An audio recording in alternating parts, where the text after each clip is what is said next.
Mais pour moi, c'est vraiment d'aller dans la nature un peu en méditation et en conscience de ce qu'il y a autour de nous, tout simplement en observant, en écoutant, en étant présent. Bonjour à tous, c'est Régis Moscardini du blog de photographie animalière et de nature auxoisnature.com et donc bienvenue sur ce nouvel épisode d'interview de photographe nature, la seule et unique émission sur le web qui vous permet de mieux photographier en compagnie des meilleurs photographes animaliers et de nature francophones. Pour ce 57e épisode, j'accueille la photographe Camille CM, de son vrai nom Camille Meunier. Alors elle fait partie de la jeune génération de photographes animaliers de nature, déjà par son âge, mais aussi et surtout par son approche. Pour comprendre ce que je veux dire par là, je vous invite vraiment à aller voir sa vidéo qui s'appelle Forêt mon amour. Vous tapez dans Google ou dans YouTube Forêt mon amour Camille CM, Camille avec un K, vous la trouverez et elle est juste formidable. C'est beau, c'est inspirant, c'est reposant et c'est aussi instructif. Je n'ai pas vu beaucoup de jeunes photographes et cinéastes produire ce genre de choses. Ce que j'aime beaucoup chez Camille, c'est sa grande capacité à faire passer ses propres émotions, que ce soit en vidéo ou en photo. Pour avoir longuement discuté avec elle, eh bien son travail correspond parfaitement au personnage. Poétique, doux, paisible et inspirant. C'est exactement en pensant à ces mots-là que j'ai interviewé Camille. Et je voulais vous montrer, et grâce à elle aussi, vous montrer que la photographie animalière et de nature, eh bien, ça n'est pas que des réglages d'appareils, du matériel photo, des tests terrain. Ce sont des choses importantes, certes, mais pas suffisantes. Cette interview donc, ou plutôt cette discussion, eh bien, va beaucoup vous aider à profiter pleinement de vos sorties photo nature. Bonjour Camille. Bonjour Régis. Je suis très content de t'avoir dans cette interview parce qu'en fait je te suis sur Instagram, sur YouTube également et tu sais il y a toujours un petit peu l'effet télé, c'est-à-dire que quand tu suis quelqu'un comme ça sur les réseaux ou à la télé finalement, et bien quand tu l'entends ou tu le vois en vrai, et ça fait toujours quelque chose finalement, c'est l'effet que ça me fait parce que voilà, j'ai vu tes vidéos, j'ai vu tes stories sur Instagram très souvent, donc je te vois en gros à la télé et là je t'ai en vrai, donc je suis assez impressionné en fait. Ah mais moi aussi, moi aussi parce que je te suis aussi sur Instagram et du coup entendre ta voix comme ça me parler, c'est assez déroutant comme truc mais c'est aussi sympa parce que vu que je te suis aussi souvent et que j'entends tes podcasts etc, ben c'est assez agréable de pouvoir enregistrer avec toi aujourd'hui. Bon, c'est gentil. En tout cas, c'est réciproque, donc c'est cool. On a la même pression l'un et l'autre, donc c'est parfait. Ouais, totalement. Donc, comme c'est la même pression, ça va s'annuler, c'est top. Alors, écoute, on va commencer tranquillement, gentiment. Juste tout simplement, nous dire qui tu es, Camille. Peut-être te présenter rapidement ton parcours, ce que tu fais dans la vie, et puis pour en savoir un peu plus sur toi. Alors, déjà j'ai 24 ans. En fait, mon parcours est un petit peu chaotique parce que après mes études secondaires, enfin ici en Belgique, moi je vais parler en études comme ici en Belgique, donc après ma 6e réto, donc c'est peut-être pas la même chose chez vous, mais du coup j'ai commencé des études en cinéma à l'INRACI et ça j'ai fait ça pendant 2 ans en fait. C'est après le bac, on peut considérer voilà, ça comme ça. Voilà, on peut considérer ça comme ça. Après le bac, j'ai fait donc 2 ans d'études supérieures à l'INRACI. Et en fait, j'ai arrêté mes études en plein milieu et j'ai décidé de partir voyager pendant 1 an en Australie en fait. Et c'est seulement après, en revenant ici, j'étais toujours un petit peu dans l'optique de faire de la vidéo. J'étais restée un petit peu dans cette optique-là parce que c'est vraiment ce que j'aime faire.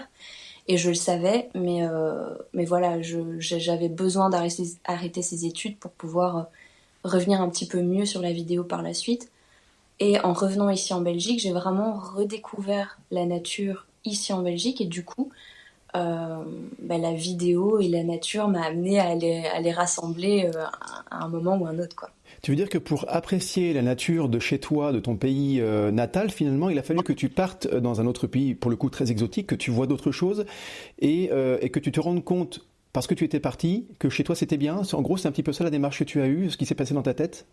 Totalement, c'est totalement ça parce que c'était vraiment le fait de revenir après 1 an de voyage, d'avoir vu la nature autre part complètement différente qu'ici et de revenir ici, j'ai pu vraiment la redécouvrir en fait. Donc Et puis j'avais pas la même. J'ai beaucoup appris aussi en voyageant comme ça, et donc du coup le fait de revenir ici, ça m'a vraiment permis de la redécouvrir, quoi. C'est vrai que c'est partir pour me revenir en fait, hein. C'est vraiment ça. Ouais, alors déjà, j'imagine que prendre cette décision assez jeune finalement, à 20 ans, c'est très courageux. Et puis, on dit souvent que les voyages forment la jeunesse, certainement, mais en l'occurrence, pour toi, ça t'a permis de redécouvrir ton pays. Je trouve ça vraiment intéressant comme approche. Et je pense que c'était pas voulu. Ah oui, totalement. C'était Ouais. pas du tout quelque chose de prévu, non. Et enfin, en même temps, c'est fantastique parce que j'ai vraiment pu du coup découvrir la beauté de la nature ici en Belgique et de voir à quel point, oui, elle était belle et même si c'est pas un pays exotique dans lequel on retrouve une biodiversité complètement différente, ça a aussi son importance et sa place ici. Et donc, alors, bon, mis à part cette espèce de déclic que tu as eu en revenant d'Australie, j'imagine que quand même la passion pour la nature, c'est quelque chose qui est, j'allais dire, ancré en toi depuis très longtemps, mais est-ce que tu as, dans ton enfance, des images qui te reviennent ou des choses qui auraient pu déclencher comme ça cet amour pour la nature, pour l'environnement naturel? Voilà, est-ce que tu as des anecdotes que tu pourrais nous partager pour nous expliquer d'où ça te vient cette passion? Ben écoute, oui, c'est possible que quand j'étais plus petite, j'ai découvert aussi la nature. Bon, je pense avec mes parents, déjà juste parce qu'on faisait quand même pas mal de randonnées, etc. On partait très souvent en Suisse aussi, dans la montagne et tout ça. Donc c'est vrai que j'ai toujours été un petit peu habituée à découvrir la nature, à m'y promener, à l'observer et tout ça. Mais c'est arrivé vraiment bien plus tard, vraiment ma passion pour les animaux sauvages, pour leur comportement, etc. C'est arrivé bien bien plus tard tout ça, donc je dirais pas que c'est vraiment quelque chose d'inné. Je pense que c'est vraiment quelque chose que j'ai découvert par la suite, que j'ai redécouvert vraiment en revenant de ce voyage en fait, Mmh. vraiment. Et c'est vrai que souvent, on a tendance à penser que l'herbe est plus verte ailleurs, parce qu'on connaît trop bien chez nous, on regarde plus les choses de chez nous, et c'est un peu dommage finalement, parce que du coup, on prend pas le temps d'observer ce qu'il y a autour de chez nous, comme si c'était la première fois qu'on le voyait, et on s'habitue finalement, et cette habitude, elle est presque néfaste, et il faut se forcer à partir pour revenir et pour réapprécier ce qu'on a tout près de chez nous, et c'est quelque chose qu'on fait pas forcément, c'est un peu dommage peut-être. Oui, mais c'est clair, c'est vraiment ça, parce que moi, ce voyage m'a permis vraiment de redécouvrir mon pays et de redécouvrir la nature ici. Et c'est vrai que c'est quelque chose qu'on oublie, en fait. On oublie qu'on a de belles choses autour de Ouais. nous parce qu'on est dans notre vie complètement effrénée, on est toujours à 300%, on est tout le temps à fond. Et du coup, c'est vrai qu'on, enfin, je sais pas si on s'autorise ou on s'autorise pas, mais en tout cas, on ne voit plus la nature telle qu'elle est, on l'observe plus en fait. Exactement, c'est ça. On n'observe plus. Je crois que c'était Léonard de Vinci qui disait, ou en tout cas qui avait gardé cette capacité à regarder les choses, même quand il était vieux, à regarder les choses comme s'il les voyait pour la première fois. Je trouve que cette expression est vraiment très belle et on devrait se forcer à regarder les choses qu'on voit tout le temps comme si on les voyait pour la première fois, ou j'allais même dire presque comme si on les voyait pour la dernière fois, et en se disant peut-être que je les reverrai plus demain, quoi. Et si on fait cet effort-là, c'est vrai qu'on regarde les choses différemment. Tout prend une autre, vraiment tout prend une autre dimension et je pense que c'est vachement plus léger, plus frais. Enfin, c'est complètement différent de voir la vie en fait, même pas spécialement que la nature, mais aussi juste la vie de cette façon. Je pense que c'est vraiment une philosophie en fait. Alors je t'ai découvert en fait sur YouTube et j'ai vu ta vidéo Forêt mon amour il y a peut-être un an maintenant, quelque chose comme ça, un peu plus d'un an. Et je voudrais juste savoir qu'est-ce qui t'a donné envie de faire une vidéo sur la forêt.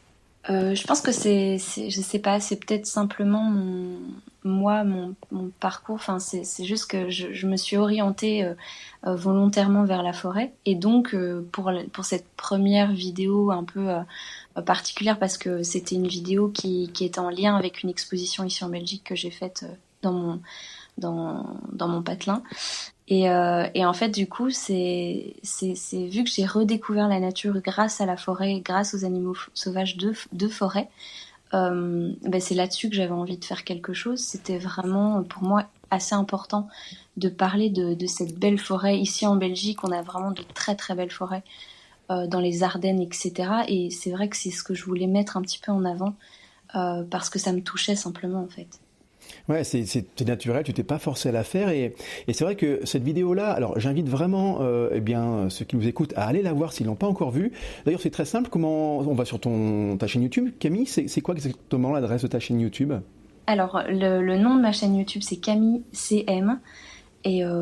Puis voilà, c'est Forêt mon amour, c'est assez facile, c'est une vidéo qu'on voit assez vite.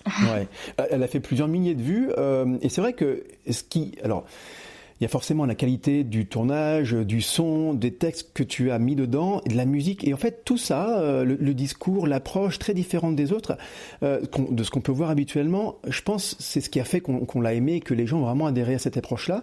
Est-ce que le fait de filmer comme ça, avec une approche un peu décalée par rapport à des choses plus terre à terre, plus sur les réglages ou plus dans les comment faire pour. Là, c'est pas ça du tout, c'est vraiment un témoignage. Est-ce que c'était réfléchi ou tu l'as fait en fait à l'instinct et ça s'est venu un petit peu comme ça? En fait, c'était pas spécialement ultra réfléchi, c'était pas très enfin, c'était pas hyper réfléchi, hyper mis en place, mais c'est un petit peu ma façon de faire en fait. Enfin, j'ai toujours fait des vidéos de cette manière, un petit peu. En fait, je voulais que ce soit à la fois fictionnel et à la fois un petit peu documentaire, parce que je voulais rejoindre les deux. En fait, je voulais pas que ce soit que fictionnel ou que documentaire en ayant vraiment un truc assez classique. Mais ça s'est fait vraiment. Enfin oui, ça s'est fait instinctivement.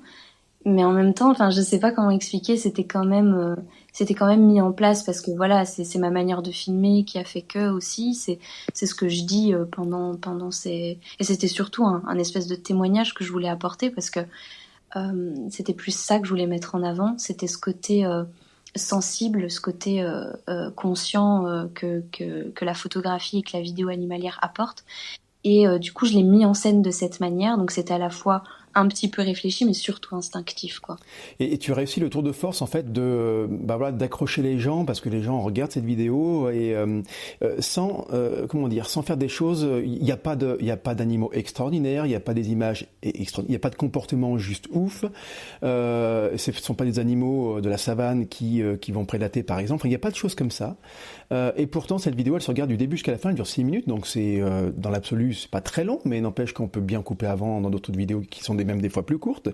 Et là, on la regarde de bout en bout. Et tu parlais de vouloir partager comment dire, le côté instant présent de la photographie animalière. Et tu as réussi à le faire en vidéo, à faire passer cette émotion. Et je trouve ça très très fort. D'ailleurs, je pense que tes études ont dû un petit peu te servir d'ailleurs dans les techniques de tournage pour réussir à faire passer un message, non? Oui, c'est clair que à mon avis, ça a dû beaucoup m'aider. J'ai eu beaucoup de bases grâce à ces études-là et surtout grâce aux professeurs que j'ai eus qui m'ont vraiment aidé à aller dans cette direction et à utiliser ma sensibilité pour faire les images que je voulais. Mais c'est vrai que j'ai eu aussi cette impression que ça avait touché en fait beaucoup de gens. Parce que j'ai vraiment voulu transmettre l'émotion que moi je ressens dans la nature. C'est quelque chose qui est difficile, je reviens, alors on va forcément parler photo, hein, ceux qui écoutent ce podcast juste pour avoir des réglages photo, il faut comment faire pour, je sais pas, augmenter la sensibilité, ou il faut faire pour la vitesse ou le diaphragme, on va en parler peut-être un petit peu, mais ce sera pas vraiment le gros du truc, hein. Mais là, tiens, justement, je reviens un petit peu sur la photographie, c'est vrai que c'est quelque chose qui revient assez souvent, ça. Les gens demandent ou veulent savoir comment faire pour faire passer ces émotions en photographie, et c'est quelque chose qui est assez difficile en fait. Et moi je fais pas de vidéo, mais je pense qu'on a la même difficulté en vidéo de comment faire pour on a une idée, on a une émotion, on a des sentiments et comment faire pour les faire passer. C'est pas facile, je pense, hein, faire ça aussi en vidéo. Oui, c'est clair, c'est pas facile du tout, mais je dirais que c'est limite encore plus difficile de le faire passer par la photo. Parce que en vidéo, en fait, on a la possibilité de faire un montage, de rajouter une voix, de faire quelque chose. Enfin, alors que dans la photo, il y a une photo, quoi. Donc Oui. c'est un petit peu plus compliqué, même si je pense que cette sensibilité, ce côté, enfin moi en tout cas c'est ce que je veux faire passer, ce côté un petit peu poétique, etc. Je pense que ça se passe surtout au niveau de la lumière. Je joue, enfin j'essaye de jouer le plus possible avec des halos de lumière, etc. Donc c'est vrai que c'est un petit peu par là que j'essaye de faire passer cette poésie et cette sensibilité. Oui, bien sûr. Ouais. Et tu le fais très très bien. Une question, je pense pas très facile à répondre, c'est pourquoi tu as envie en fait de partager ça? Parce que tu pourrais parfaitement vivre tes émotions dans la nature, dans la forêt, de manière égoïste. Et c'est pas du tout péjoratif, mais voilà, toute seule, tu en profites, tu te sens bien. Mais malgré tout, tu as envie de partager ça. Pourquoi tu ressens ce besoin de dire finalement au monde entier, parce que via YouTube c'est au monde entier, et voilà, d'où te vient ce besoin de vouloir partager tes émotions? Franchement, je ne sais pas du tout. C'est très compliqué comme question, mais en fait, c'est parce que je le vis tellement fort que j'ai vraiment envie de le partager avec les autres. Et donc, du coup, ça me paraît juste complètement naturel de vouloir le partager parce que je vis quelque chose de tellement fort avec la nature, avec ces animaux sauvages. Quand je ressens toutes ces émotions très très fortes quand je suis en pleine nature, c'est vrai que du coup j'ai envie de les partager instinctivement. Euh, et c'est vrai que, étant donné que je n'ai pas spécialement retrouvé ça dans d'autres vidéastes ou photographes animaliers, enfin si je le retrouve dans certains, comme Michel Doutremont par exemple, Oui, avec des photos vraiment particulières, je trouve qu'il y a de la sensibilité qui est belge aussi. aussi. Oui, oui, oui, qui est Ouais, belge, qui a 25 ans, donc qui a ouais. mon âge. Mais c'est vrai que j'avais envie de partager ce côté très humain dans l'animalier en fait. Donc c'est une démarche.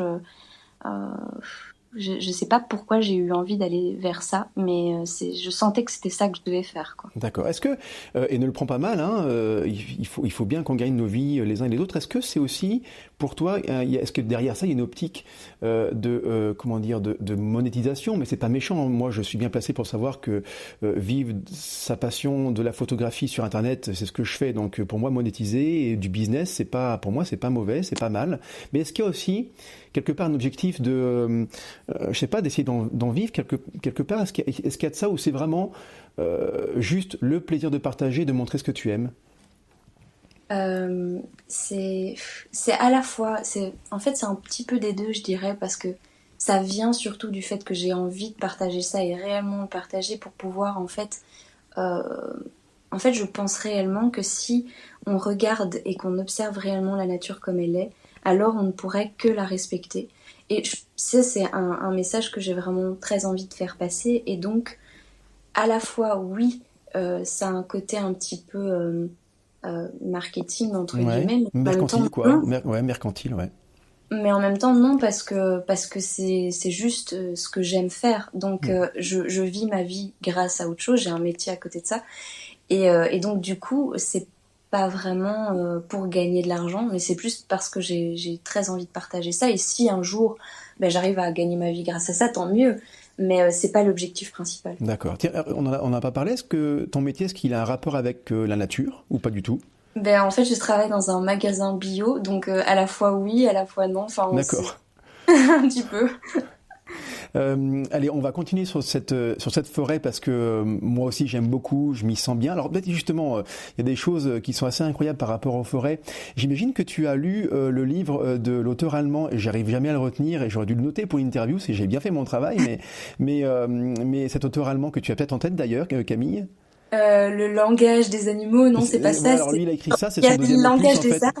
Exactement, ouais. Et c'est un livre qui s'est vendu à plusieurs centaines de milliers d'exemplaires et qui a permis vraiment au grand public, hein, aux néophytes, de pouvoir se rendre compte que les animaux, pardon, les arbres ont une vie à part entière. Alors, la communauté scientifique a un petit peu tiqué sur certaines choses parce qu'il trouvait que cet auteur-là avait un petit peu trop anthropomorphisé eh bien les arbres en parlant de mer qui allaient être ses petits, tu vois, des choses comme ça. Donc, ça n'a pas toujours été très bien accepté par la communauté scientifique.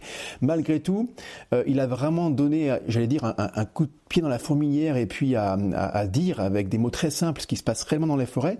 Et j'aimerais qu'on parle de ça justement. Est-ce que tu peux nous parler, par exemple, Camille, des bains de forêt? Est-ce que ça te parle, ça, les bains de forêt?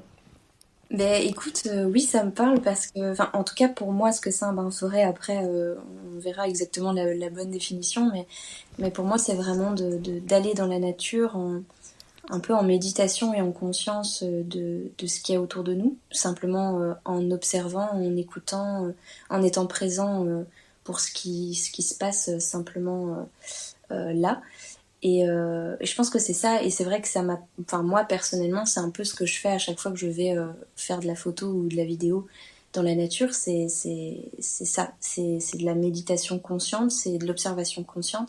Mais j'ai pas je veux pas spécialement donner un côté, je veux pas donner à ça un côté, spirituel, thérapeutique. C'est quand même thérapeutique parce que ça apporte d'office quelque chose à la personne qui le fait. Enfin, je trouve, moi personnellement, ça m'apporte beaucoup de choses, mais j'ai pas envie de donner un côté trop spirituel en fait à la chose. Mais pour moi, en fait, c'est juste être conscient. C'est pas partir dans une méditation qui te sort Ouais. de ce qui se passe maintenant. C'est justement de t'imprégner plus des lieux en étant le plus conscient possible. Et moi, ça me parle beaucoup parce que alors je le vis pas de cette façon-là. Je pense quand je suis dans la forêt, je pense que je suis pas forcément dans l'instant présent tout le temps parce que c'est quelque chose que je ne m'entraîne pas forcément à faire. Mais par contre, quand j'observe un animal sauvage, un oiseau ou un mammifère, un renard par exemple, là oui clairement cet instant présent s'impose à moi et c'est quelque chose qui est très puissant et j'oublie tout, je veux dire, je pense pas à ce qui va se passer après, je pense pas à mes soucis éventuels où je ressasse rien du tout, c'est vraiment très puissant et je pense que quand on s'entraîne à faire avec la forêt, ça fonctionne aussi de la même façon je pense. Hein. Ouais, mais totalement. En fait, quand tu dis ça, ça me parle beaucoup parce que c'est vraiment, pour moi, c'est exactement la même chose. Et je pense que en tant que photographe ou vidéaste animalier, on ressent tous ça, en fait, ce côté quand on a l'animal sauvage devant nous qui arrive et qui est là devant nous, c'est incroyable comment tout s'arrête. Enfin, on a l'impression que le temps s'arrête, qu'il n'y a plus que l'animal sauvage et nous, et on est là dans l'observation et on n'est plus du tout dans nos pensées. Tout le temps, à 300% dans notre vie, etc. Là, non, tout s'arrête et ça, je trouve que ça, c'est un pouvoir assez incroyable, quoi. Exactement. Alors c'est vrai que moi j'aime bien parler de cette anecdote-là. C'est une séance de photographie au blaireau. J'étais à l'affût et donc le blaireau arrive.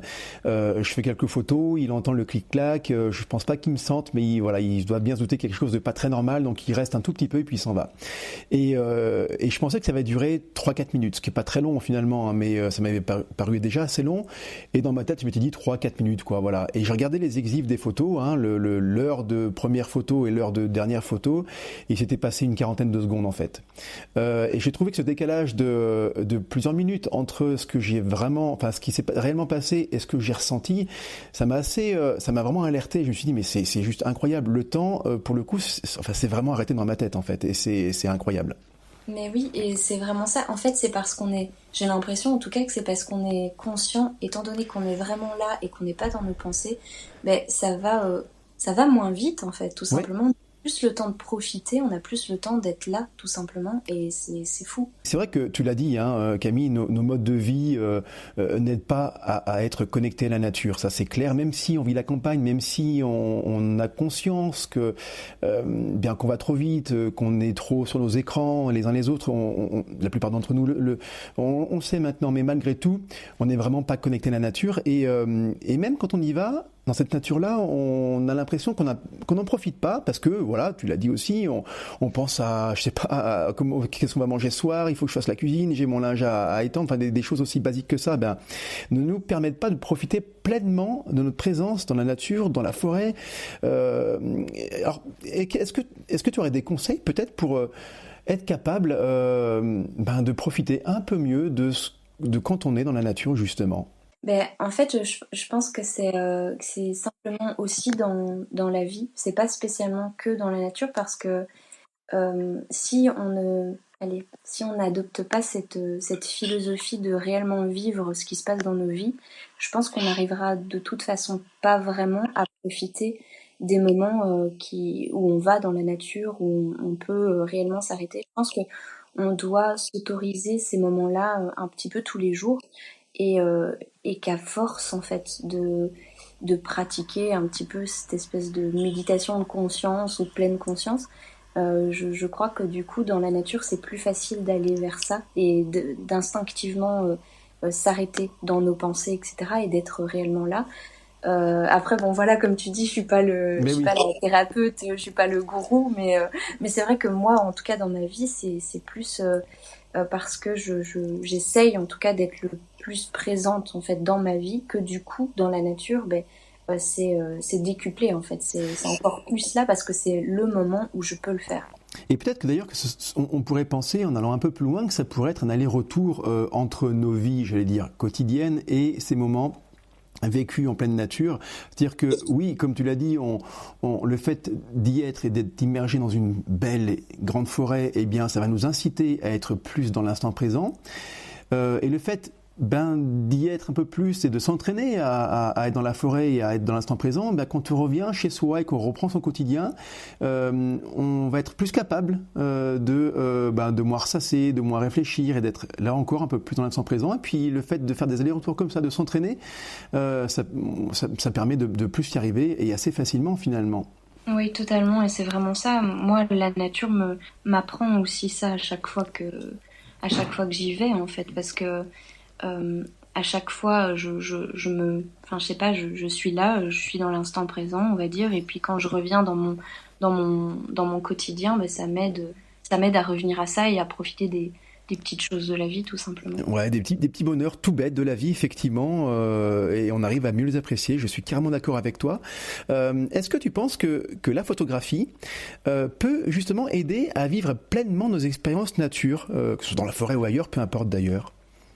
Mais oui, parce qu'en fait, j'ai l'impression que, étant donné qu'en plus on fabrique des images, enfin qu'on est là pour faire des images, on doit observer autour de nous. On est obligé d'observer, donc on est obligé de s'arrêter, de voir comment est la lumière, de comment on peut se mettre pour que la composition soit meilleure, etc. Et donc du coup, c'est vrai que qu'on est amené à observer autour de soi, donc oui, on est d'office amené à vivre ce qui se passe réellement maintenant, et la photographie animalière aussi, parce que là, c'est l'animal sauvage qu'on attend, et quand il arrive, c'est comme on disait tout à l'heure, c'est le moment où le temps s'arrête, quoi. Donc c'est vrai que ça apporte ça à fond.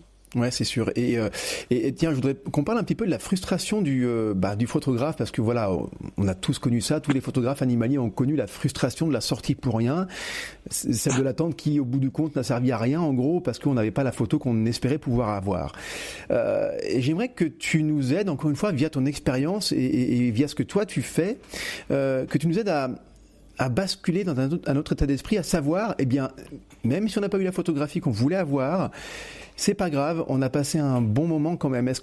Comment toi tu parviens justement à y arriver, quoi, et à dépasser cette frustration qu'on a quand on n'arrive pas à faire la photo?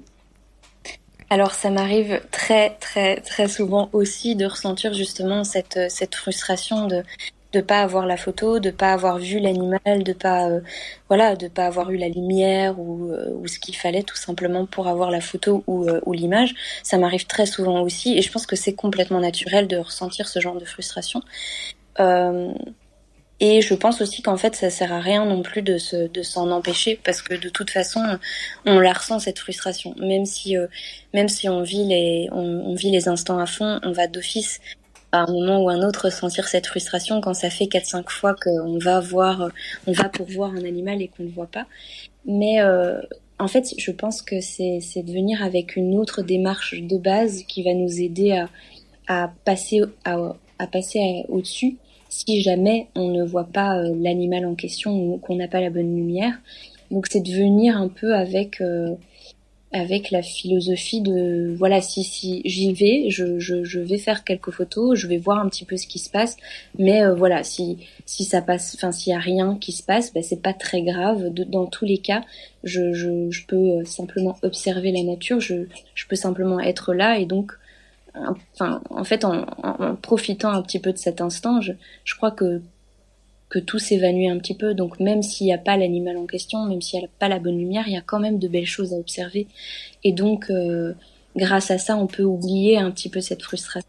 Eh ben, en fait, ce que tu dis là, ça me fait penser à un passage de ta vidéo, Forêt mon amour, où tu dis, et on te voit, donc, puis tu as une jolie voix en plus, donc dans la voix off, ça passe super bien, c'est très agréable à entendre aussi, et on te voit t'asseoir et tu dis, je sais plus exactement les mots, mais tu dis, j'attends et je regarde ce qui se passe.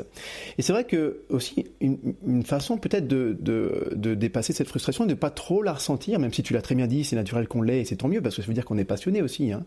Mais c'est de se poser, d'attendre, de regarder ce qui se passe et peut-être qu'il se passera quelque chose pas trop loin de nous, à portée d'appareil et qu'on pourra éventuellement photographier. C'est peut-être ça aussi, pas trop se donner d'objectifs, parce qu'on est dans une culture où il faut qu'on réussisse. Voilà, c'est à l'école, il faut qu'on réussisse, il faut qu'on ait des bonnes notes. Quand on travaille, il faut aussi, il y a des objectifs de résultats dans certains dans certains métiers. Donc on est dans la culture quelque part de la compétition. Eh bien, peut-être que cette culture-là, il nous faudrait l'oublier quand on est en train de photographier et ne pas se dire je dois ramener ça, je dois ramener tel ou tel comportement parce que ça manque pour mon exposition. Et voilà, donc c'est pas facile parce que c'est vrai qu'on a tous envie de réussir ce qu'on s'est donné comme objectif, hein, mais peut-être faire quelques sorties sans objectif, sans but, je veux dire, hein, voilà, sans but, y aller, attendre et puis voir ce qui se passe. Ça peut être aussi pas mal parfois, pas systématiquement, mais parfois. Qu'est-ce que tu en penses, Camille ? Ah oui, ça peut vraiment être bon parce que moi je fais ça assez souvent parce que ça permet vraiment de décrocher par rapport à tous les objectifs qu'on s'est fixés, etc. Et surtout quand on fait de la photographie et qu'on veut ou de la vidéo et animalière et qu'on veut que ce soit professionnel, mais on se met toujours des objectifs très hauts ou même des objectifs tout court.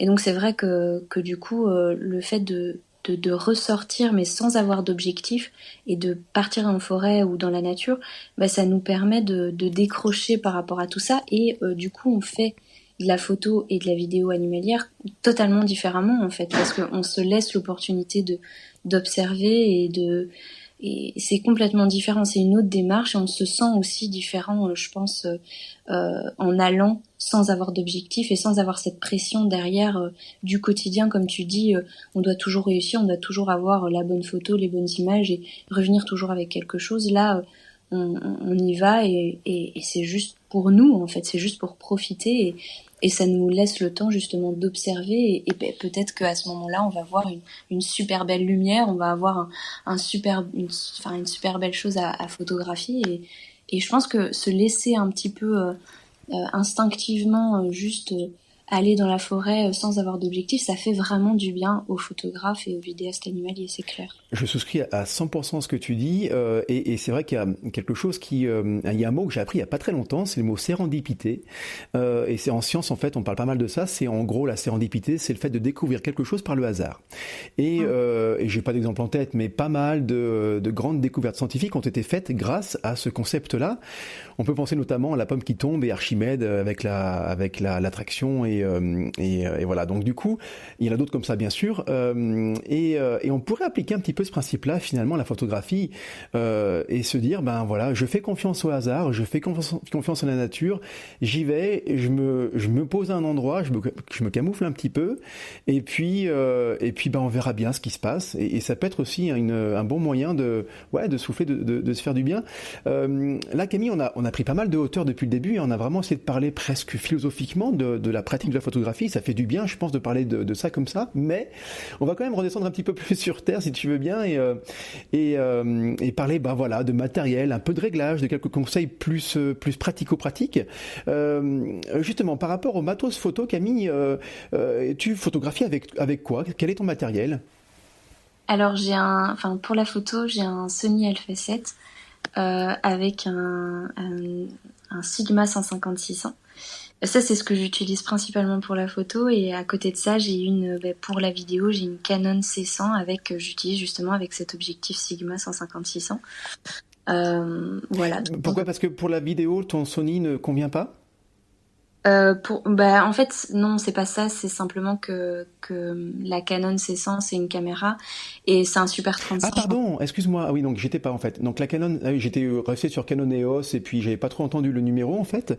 Oui, donc c'est une caméra, d'accord, une caméra. Oui, c'est une caméra et donc du coup, c'est vrai qu'elle a un piqué particulier et vu que c'est un Super 35 au niveau du capteur, donne vraiment un côté assez cinématographique et je pense que c'est aussi pour ça que ma vidéo mais alors attends, moi j'y connais rien, je suis vraiment néophyte là-dedans, donc sur cette caméra Canon tu mets ton objectif, non, c'est ça, le 150-600 ? Oui, c'est ça, je mets le 150-600 dessus. D'accord. Et puis voilà, ça m'arrive de simplement aller faire des vidéos en forêt. Et du coup, ben, vu que je ne peux pas faire des photos avec cette caméra, étant donné que c'est une caméra, Bien sûr. eh ben, j'utilise aussi l'Alpha 7 pour faire les photos. D'accord, donc là on va vraiment revenir à des choses très terre à terre, ça m'intéresse. Pourquoi es parti sur un Sony Alpha 7 et pourquoi tu n'as pas fait ce que font peut-être allez, de moins en moins maintenant peut-être, mais enfin de moins en moins. Non, c'est toujours la norme quand même par rapport au réflexe, mais pourquoi tu n'es pas parti sur un réflexe de type Canon, Nikon? Et pourquoi tu es parti chez Sony avec un Alpha 7 particulièrement? Pourquoi tu as choisi cette technologie d'hybride, hein? Pourquoi tu as fait ce choix-là? Ben, en fait, de base, je voulais un hybride parce que je voulais le côté assez léger de l'appareil, parce que c'est vrai que quand on est ben, dans la nature, etc., c'est vrai que ça devient assez lourd en plus ce genre de matériel.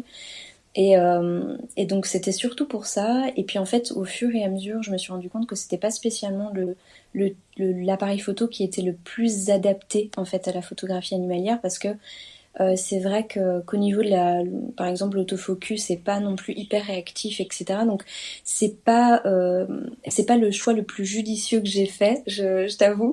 D'accord. Mais en tout cas, c'était quelque chose. Enfin, c'est vraiment là, c'est vraiment pour débuter. Et justement, je pense maintenant, sincèrement, à changer, à m'orienter vers quelque chose qui est plus adapté à la photo animalière, vraiment.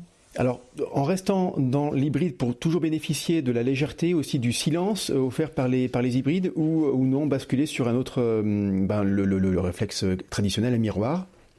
Oui, ben c'est ça en fait. À mon avis, je vais plus me diriger vers un réflexe traditionnel, enfin, entre guillemets, mais enfin soit un 5D ou si j'ai l'argent pour Mhm. un DX, c'est vrai que j'aimerais vraiment bien. Mais oui, me rediriger vers un réflexe en fait. D'accord, d'accord. Non, c'est intéressant d'avoir ton point de vue par rapport à ça. Est-ce que moi, justement, je suis dans la démarche presque inverse à switcher un petit peu, hein. Moi, je lâcherais bien mon réflexe pour partir justement sur un hybride. À la limite, peu importe la marque, c'est pas le débat. Parce que, pour pouvoir bénéficier notamment de ce silence absolu lorsque ce que tu photographies, est-ce que, même si ton autofocus est pas aussi véloce que ce que tu aimerais bien, est-ce que malgré tout, le silence, c'est pas quand même l'argument clé ou comment dire, comme disent les Anglais, the key feature, le truc qui tue, quoi. Ben écoute, en fait, le truc, c'est qu'avec mon Alpha 7, j'ai pas allez, je ne peux pas le mettre en son Zéro, ouais. off. Oui, D'accord, donc du coup, j'ai quand même un déclenchement et il est quand même assez fort. Donc au final, ça change pas vraiment. Et en d'accord. plus de ça, je n'ai pas une housse qui est adaptée à l'Alpha 7 étant donné qu'il est tout petit. Mhm. Et donc du coup, c'est vrai que c'est pas spécialement le truc que je mettrais en avant. C'est plus son côté légèreté qui moi m'a plutôt séduite au début. On va dire. Mais D'accord. bon, ça fait quand même quelques temps que je l'ai, donc j'ai un petit peu fait avec les moyens du bord aussi à ce moment-là. D'accord, d'accord. Non, mais c'est bien d'avoir ton avis, hein, par rapport au matériel et de savoir que ouais, tu pourrais repasser, enfin tu pourrais aller sur réflexe. Et Ouais. mais c'est vrai que le marché de la photographie évolue beaucoup parce que finalement c'est maintenant on est dans le domaine de la technologie, presque de la high tech, et donc on a un peu basculé depuis quelques temps, depuis le numérique finalement sur sur quelque chose qui se rapproche plus peut-être bien de l'informatique, à savoir que les choses changent, la technologie change aussi beaucoup, donc il faut savoir s'adapter et du coup le marché est de moins en moins lisible, je trouve, et rendu plus complexe via des innovations comme les hybrides maintenant, donc c'est pas facile de se repérer dans tout ça. Mhm. Par rapport à l'objectif, le 150-600, tu en es contente? C'est quelque chose qui te convient bien parce que c'est un objectif qui a eu beaucoup de succès, hein, d'ailleurs, qui a été acheté par beaucoup de photographes. Est-ce que toi, tu en es contente? Franchement, oui, j'en suis vraiment contente. Là, ça va faire pratiquement 2 ans que je l'ai, et, euh, et franchement, il est vraiment très très bien. Je trouve qu'on peut vraiment avoir une proximité hyper intéressante avec celui-là. Après, le souci, c'est un petit peu la luminosité au moment où il y a pratiquement plus de lumière dans la nature. C'est vrai que ça devient un petit peu compliqué quand on est à 600 mm. Mais, mais en même temps c'est assez chouette parce qu'on peut vraiment avoir une proximité intéressante. Et c'est vrai que moi je recherchais ça surtout au début, c'était de pouvoir m'approcher, on va dire, avec cet objectif plus près de l'animal. Donc c'est vrai que ça rend, c'est vraiment intéressant de pouvoir aller jusque là. Après, aujourd'hui, j'ai aussi envie d'avoir des choses qui soient peut-être plus adaptées au niveau lumière et tout ça. Mais pour commencer, je trouve ça vraiment, enfin, je trouve que c'est vraiment un super objectif pour commencer. Ouais, d'accord. Non, non, mais c'est bien que tu donnes ton avis par rapport à ça, parce qu'il y a certainement beaucoup de photographes qui débutent, qui cherchent aussi à s'équiper, et le 150-600, qu'il soit d'ailleurs chez Tamron ou chez Sigma, à la limite, peu importe, c'est un très très bon objectif pour commencer. Tu l'as dit, effectivement, le défaut, mais en même temps, à ce prix-là, et avec alors il est lourd, et c'est un gros objectif, il reste aussi assez lourd quand même, mais voilà, il ferme à 6.3 évidemment, à 600 mm, mais on peut pas tout avoir non plus. Mais je pense qu'il y a 10 ans, on nous aurait dit qu'on pouvait avoir pour à peu près 1000 euros, un peu plus ou moins, un objectif à 600 mm avec une telle qualité optique, on aurait tout signé, quoi. Donc il faut quand même se remettre dans le contexte et se dire que c'est juste incroyable de pouvoir avoir ça à des prix qui sont certes élevés, mais qui sont abordables pour le grand public. Donc ça, c'est quand même vraiment, vraiment super. Je voudrais qu'on parle du camouflage, Camille, parce que voilà, encore une fois, on va faire un petit peu de pub pour ton compte Instagram. Est-ce que tu peux nous donner ton compte, ton pseudo de compte Insta, s'il te plaît, Camille? Alors, c'est simplement Camille CM et il y a un point entre eux, donc c'est Camille.cm et Camille avec un K. Et donc du coup, voilà, donc sur ton compte Insta, eh bien, on peut suivre tes stories quotidiennes. Alors pour ceux qui savent pas, les stories, ce sont des petites vidéos, des images qui sont éphémères, qui durent 24 heures. Ça permet aux créateurs de contenu comme toi, comme moi et comme plein d'autres, de dire un petit peu ce qu'ils pensent ou ce qu'ils font à leur communauté. C'est ce que tu fais très très bien. Eh bien, quand tu es dans la nature, justement, on te voit en train de parler, en train d'être dans la nature, et je te vois souvent bien camouflé, et j'aimerais que tu nous expliques, Camille, comment tu t'y prends pour te camoufler, et en gros pour te cacher, et pour que tu puisses être le plus discrète possible quand tu fais tes sorties. Alors, déjà j'utilise une Ghillie, donc une Ghillie 3D, ambiance vraiment camouflage, un peu, bon, je sais pas si tout le monde connaît, mais c'est vraiment une imitation 3D de feuillage, etc., que je mets vraiment sur moi, comme les militaires en fait le font. Eux, tout simplement. Et sauf que là, c'est pas pour se cacher et tirer des cartouches, mais c'est plus pour photographier. Mais voilà, en fait, j'utilise la Ghillie et j'ai une cagoule qui est vraiment entière. On voit vraiment pratiquement que mes yeux. Et du coup, j'ai aussi un filet qui est aussi vert. Vers forêt, etc. Et de l'autre côté aussi, c'est un peu un mélange brun et vert. Et j'utilise ça que je mets très souvent, en fait, vu que je fais très souvent juste de l'affût statique, parce il y a deux manières de faire, c'est vraiment l'affût statique et aussi allez, je reviens plus sur le nom, mais La bibo de l'approche. Et l'approche, voilà. Ouais. Et moi, c'est vrai que je préfère un petit peu l'affût. Et du coup, j'utilise ce grand filet que je mets devant moi. Généralement, je l'accroche à un arbre ou deux, et puis je me mets derrière avec ma Ghillie, donc je suis vraiment pratiquement invisible, quoi. Ouais. Et c'est vrai que c'est hyper important. Est-ce que ces coloris dans ta tenue Ghillie 3D, dans le filet, est-ce que ce sont des coloris et des motifs que tu as choisis en fonction du lieu où tu vas te camoufler? En fait, étant donné que les forêts ici en Belgique, elles sont, je sais pas vraiment comment expliquer ça, mais elles ont une couleur particulière. Du coup, j'ai surtout axé mon achat par rapport à ça. Maintenant, par exemple, je sais qu'il existe aussi des Ghillies qui sont adaptés à des environnements enneigés, etc. Et donc, c'est vrai que c'est intéressant de pouvoir bien choisir ce qui est adapté à nos forêts et à notre environnement. Mais moi, j'ai vraiment axé mon camouflage sur, oui, un camouflage qui correspond en fait aux forêts qu'on retrouve ici en Belgique. Ouais, mais et tu as très bien dit aussi, effectivement, il existe des tenues ghillie ou pas d'ailleurs, hein, des tenues de camouflage qui sont adaptées au sable, à la neige, tu l'as dit, effectivement. Donc après, idéalement, bon, c'est un budget aussi toujours pareil, hein, mais idéalement, il faudrait effectivement, si on est dans des endroits qui peuvent changer l'hiver, s'il neige pas mal, et ben voilà, pourquoi pas s'équiper aussi dans ce genre de tenue de camouflage. Ça peut être pas mal. Qu'est-ce qu'il faut réellement cacher en fait quel est le ou les éléments qui sont rédhibitoires et qui font qu'on va passer pour l'humain prédateur et prêt à tuer, parce que finalement c'est ce qu'on est auprès des animaux, hein. Je veux dire, depuis la nuit des temps, nous sommes des prédateurs. Et donc, on est considéré comme tel auprès de la faune sauvage. Et bien, qu'est-ce qu'on doit cacher justement pour ne pas montrer qui on est?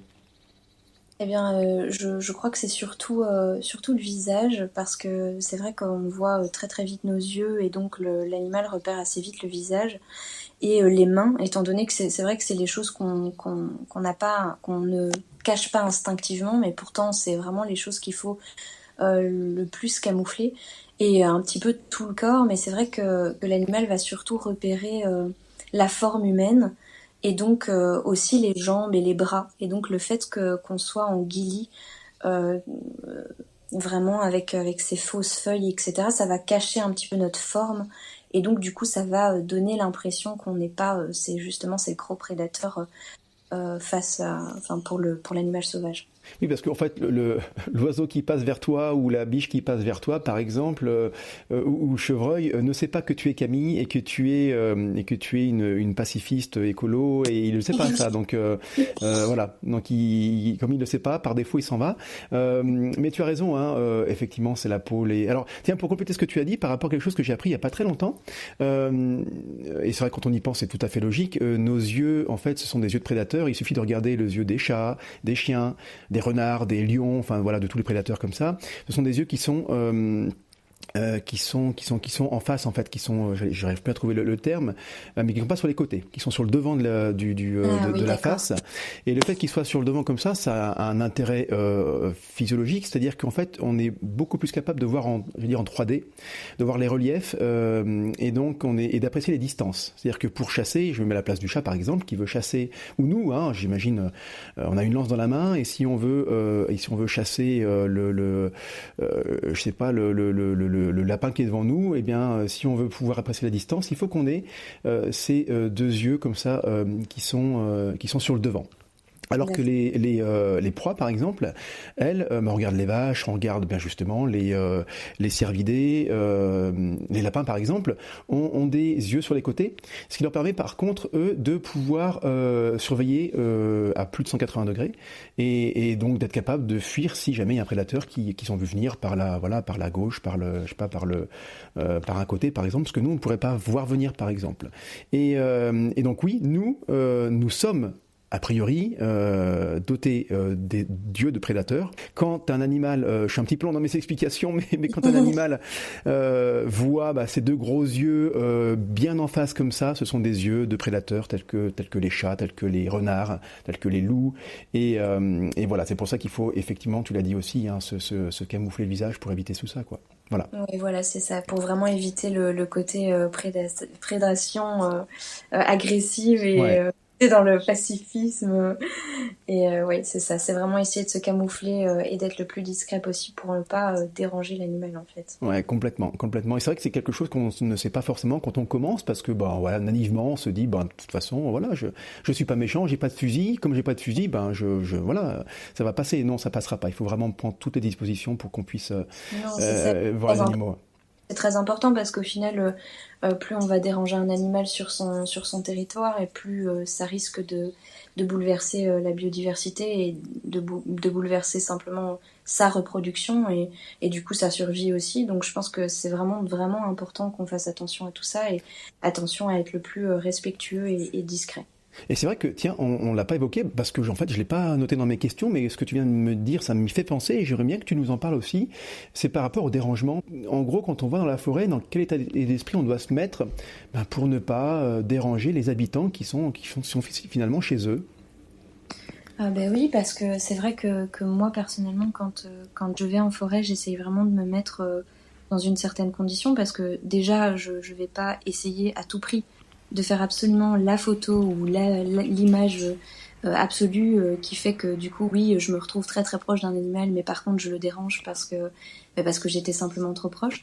Donc ça c'est aussi quelque chose qu'il faut je pense avoir en tête quand on démarre, c'est de savoir s'arrêter et de se dire non, si je suis confrontée à telle ou telle situation, je ne vais pas tout faire pour avoir cette fameuse photo. Si je suis par exemple face à une laie qui a ses petits la mère sanglier qui a ses petits marcassins avec elle, je ne vais pas m'approcher de plus en plus dans la peur justement de lui faire peur simplement ou de déranger, parce que c'est hyper important de ne pas déranger l'animal, de ne pas l'agresser, parce que simplement déjà il va réagir et en plus de ça pourrait totalement les perturber. Ça pourrait aussi perturber par exemple les petits avec cette laie par exemple, et c'est vrai qu'il faut y faire attention parce que c'est quelque chose qu'on ne met pas assez en avant en tant que photographe ou vidéaste. On n'a pas cette dimension-là quand on voit la photo. On ne connaît pas en fait les circonstances, on ne connaît pas ce qui s'est passé, mais c'est vrai que par moment il y a énormément de photographes qui dérangent et qui n'y pensent pas ou qui s'en foutent un petit peu.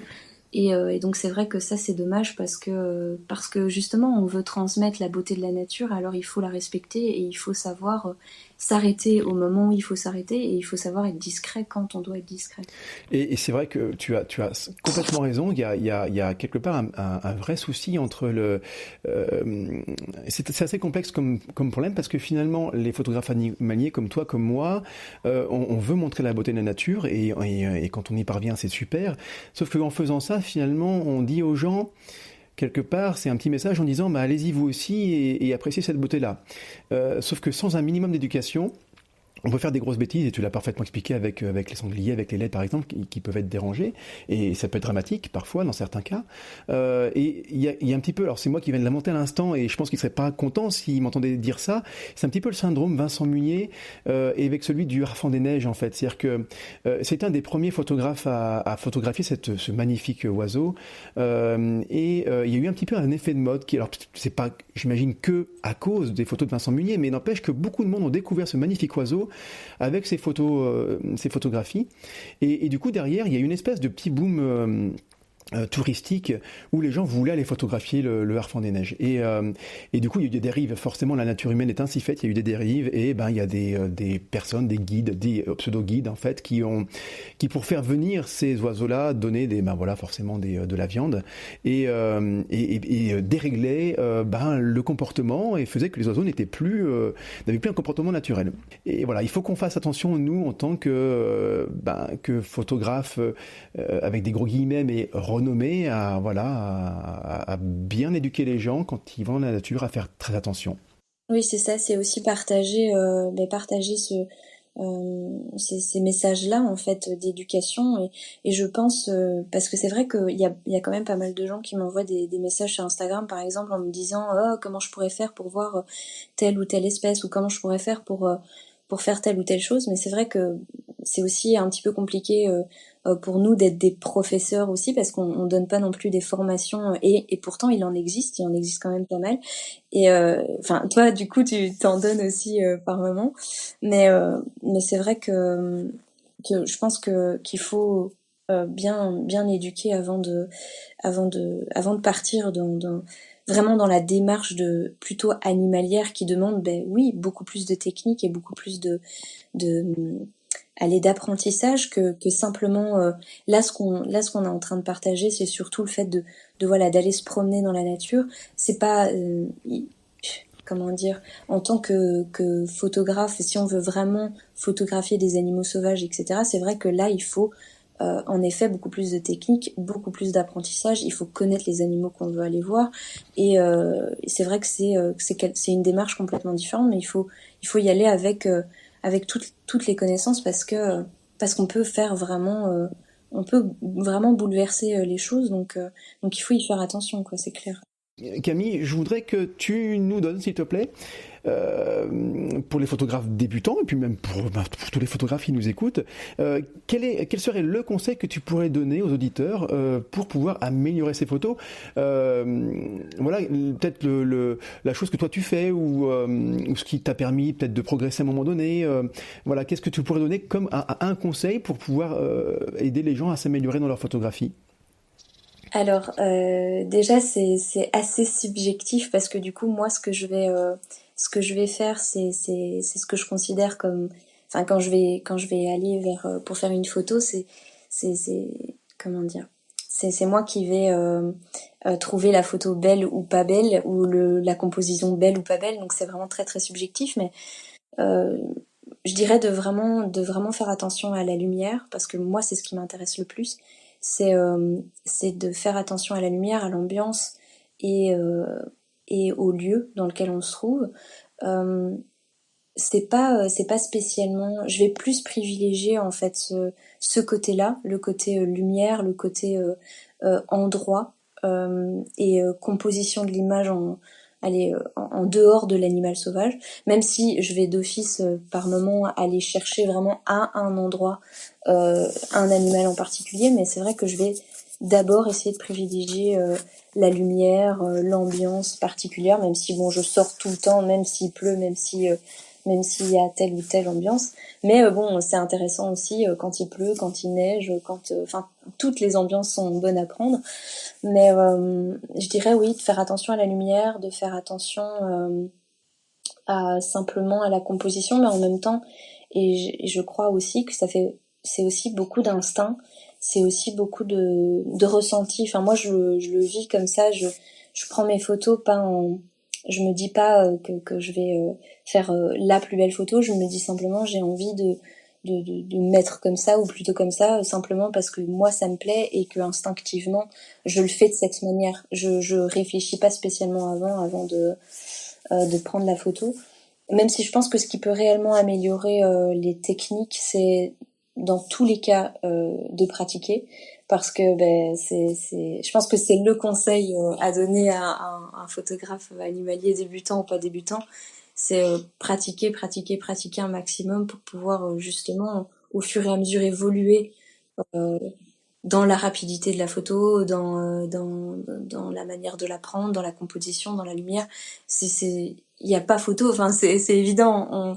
On est obligé de pratiquer pour évoluer. Donc, je dirais, pratiquons un maximum et là, on fera des photos qui sont à la hauteur de nos espérances, en tout cas. Alors j'ai adoré ta réponse et finalement qui ne me surprend pas par rapport à toi Camille, voilà le fait de l'ambiance, de la lumière, c'est tout, ça correspond parfaitement à ton approche de la photographie et voilà donc je trouve que la réponse est juste parfaite. Est-ce que tu peux nous dire, alors déjà on l'a déjà évoqué dans l'interview, mais les 2 ou 3 endroits où on peut te retrouver, voir ton travail, voir tes photographies, j'aurais pu parler encore plein de choses, c'est vrai que voilà ça fait déjà 1 heure et voilà, je me dis, allez, 1 heure, voilà, c'est à peu près le temps que je me fixe à peu près à chaque fois, même si j'adorais pouvoir parler plus longtemps avec toi de tout ça, notamment sur ce que tu photographies, les animaux que tu aimes bien, bref. Bon, au bout d'un moment, il faut savoir s'arrêter, mais justement, tiens, si les gens veulent en savoir plus sur toi et voir ton travail, voir tes vidéos, où est-ce qu'ils peuvent aller? Alors, donc, on peut me retrouver sur YouTube, sur la chaîne donc Camille CM avec un K. Et on peut aussi me retrouver sur Instagram sous le même nom et sur Facebook aussi sous le même nom. Et sur Instagram, je vais vraiment principalement, comme on l'a dit ici, comme on l'a partagé, je vais principalement faire des stories où je vais partager un petit peu les coulisses de mes vidéos et mes sorties, mes ressentis, etc. Et puis sur YouTube, ça va être mes vidéos, mes petits courts-métrages. Et puis sur Facebook, ça va être aussi un petit peu la même chose avec mes photos en plus. D'accord. Mais vraiment, encore une fois, ceux qui sont encore restés avec nous jusqu'à 1 heure d'interview, c'est super. Et je vous dire que si vous commencez la photographie animalière, si vous ne savez pas trop comment vous y prendre pour aller dans la nature et vous camoufler ou comment évoluer, comment faire pour avancer, pour attendre, eh bien les vidéos, les vidéos oui, mais surtout les stories de Camille sont vraiment super. Moi, je prends beaucoup de plaisir à les écouter et ça donne des petites idées, des astuces où ça rassure parce qu'on se dit bah tiens, même Camille, elle a pas réussi, ou elle tâtonne un petit peu, ou tiens, elle fait comme ça. Donc je pense que c'est vraiment super, c'est très très bien pour ceux qui débutent, et pour tout le monde d'ailleurs, de voir comment tu t'y prends, et c'est une belle, c'est une belle petite école, et il faut pas hésiter à suivre Camille sur Instagram, avec son compte. Et bien écoute Camille, on a fait le tour, non, parce qu'il y a tellement de choses à parler et à évoquer, donc on ne pourra pas tout faire le tour, mais je te remercie infiniment d'avoir pris le temps de parler de ton expérience, de ce que tu fais, de comment tu t'y prends, de ton état d'esprit, et c'était très important qu'on aborde tous ces sujets-là, et j'espère que ça aura plu à nos auditeurs, quoi. J'espère aussi, en tout cas, et merci à toi, parce que c'est vrai qu'il y a énormément encore, il y a encore beaucoup de choses à dire, et je pense que on pourrait faire 3-4 heures sur le même sujet, mais je suis contente d'avoir pu aborder un petit peu le thème de la conscience un petit peu dans la nature, et ce côté un petit peu émotif et sensible, parce que c'est vraiment l'une des premières choses que j'ai envie de partager dans mes photos et dans mes vidéos, etc. Donc je suis ravie d'avoir fait ce petit interview avec toi. Merci à toi Camille. Merci beaucoup.